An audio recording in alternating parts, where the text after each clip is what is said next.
হাসিনা আবার ষড়যন্ত্র শুরু করেছে। সেই ষড়যন্ত্রের আভাস আমরা পেয়েছি। হিন্দুস্তানের প্রতিরক্ষা মন্ত্রী রাজনাথ, আপনি হিন্দুস্তানের রাজা হতে পারেন, বাংলাদেশের আপনি কিছু না। আমার স্বাধীন বাংলাদেশ নিয়ে আপনি কটূক্তি করবেন, বাংলাদেশকে নিয়ে আপনি অগণতান্ত্রিক কথা বলবেন, অসাংবিধানিক কথা বলবেন। বাংলাদেশের মানুষ অতীত হিন্দুস্তানের গোলামীর বিরুদ্ধে কথা বলেছে। এখনো ডক্টর ইউনূসের অন্তর্বর্তীকালীন সরকারে আমরাও তাকে সহযোগিতা করে আমরাও তার পেছনে শক্তি জুগিয়ে এই অবৈধ কথার বিরুদ্ধে, এই রাজনীতির কথার বিরুদ্ধে লড়াই করে যাব। কি পেয়েছেন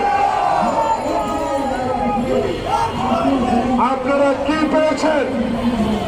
বাংলাদেশটাকে লুটে দেবেন, বাংলাদেশকে আপনার বাজারে রূপান্তরিত করবেন, সেটা হতে দেওয়া হবে না। এটা কিন্তু শেখ হাসিনার গোলামীর সরকার, এরা কিন্তু আবু সাইদ খোকনের রক্তের সরকার। এই সরকার বৈষম্য বিরোধী ছাত্র জনতার আন্দোলনের সরকার। এই সরকারকে অবহেলা করার কোন সুযোগ নাই। বাংলাদেশের মাটিতে আমরা এখন চাই, বাংলাদেশে এখন জনগণ চায়, জনাব ইউনূস সাহেব প্রিয় নেতা, আপনাকে পায়ে হেঁটে 14 তলায় উঠে আপনাকে হাজিরা দিতে হয়েছে।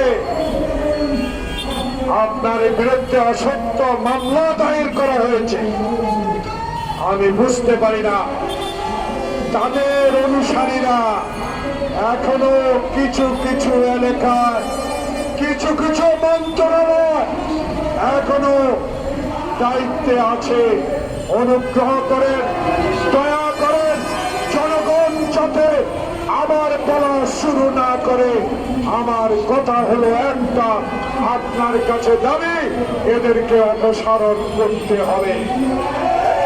প্রিয় ভাইরা, এখান থেকে 500 গজ ধরে মুক্তিযোদ্ধা মন্ত্রণালয়, এখানে বসে আছে হাসিনার বান্ধবী।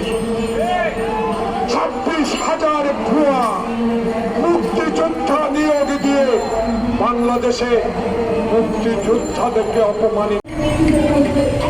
ওবায়দুল কাদের আরেকজন ধানমন্ডি গুলশান থেকে নির্বাচিত হয়েছে তথ্যমন্ত্রী। আরাফাত রহমান, আপনার যে বড় কলিজার মানুষ এই মোটর চালক দলের কর্মীরা, তাদের পয়সার দরকার নাই।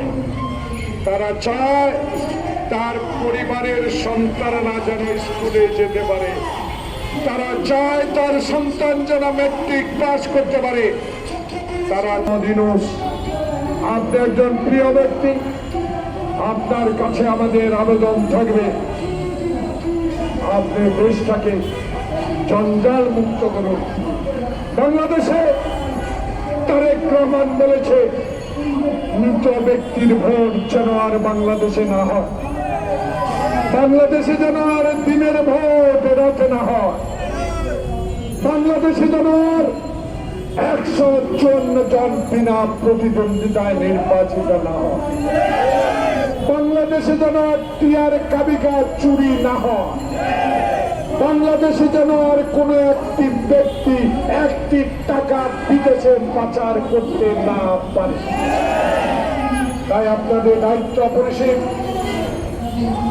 ডক্টর মোহাম্মদ ইউনূস, আপনার দায়িত্ব না শুধু বাংলাদেশের 18 কোটি মানুষ আপনাকে সমর্থন দিয়েছে, আপনাকে সহযোগিতার হাত বাড়িয়ে দিয়েছে।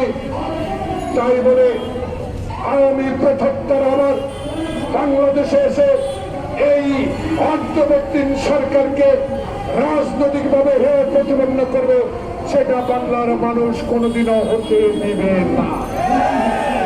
তাই আসুন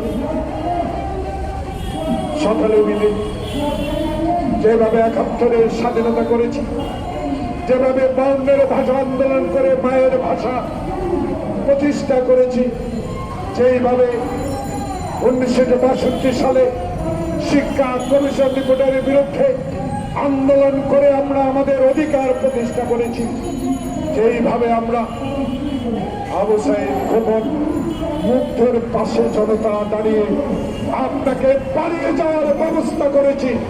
বাংলাদেশেও এই ইন্টেরিয়াম গভর্নমেন্ট আপনি আওয়ামী লীগের দুঃশাসন থেকে মানুষকে মুক্ত করে দিয়েছেন। সামনের দিকে যারা মানুষ আপনার প্রতি ভরসা থাকে, আপনি বাংলাদেশে আর একজন লক্ষ্য দুর্নীতি করতে দিবেন না। তাই দেশের মানুষ দুর্নীতি মুক্ত সমাজ চায়, যেই সমাজে আপনি বহুল আলোচিত একজন গুণী ব্যক্তি, সেই গুণী ব্যক্তির কাছে চালক দলের পক্ষ থেকে আবেদন জানাই, আসুন আমরা আপনার সাথে আছি, আপনার সাথে থাকবো, তবে যেন জনপ্রতিনিধিদের হাতে ক্ষমতা হস্তান্তর করতে দীর্ঘমেয়াদী সময় না নেওয়া হয়। এর মধ্যেই সকল রাজনৈতিক দলের মতামত নিয়ে আমি আশা করব বাংলাদেশের দ্রুত যথাসম্ভব আওয়ামী লীগের এই দুঃশাসনে যারা সহযোগিতা করেছে তাদের থেকে বাংলাদেশকে রেহাই করার জন্য জনপ্রতিনিধির হাতে ক্ষমতা হস্তান্তর করা হোক। আল্লাহ আপনাদের সহ।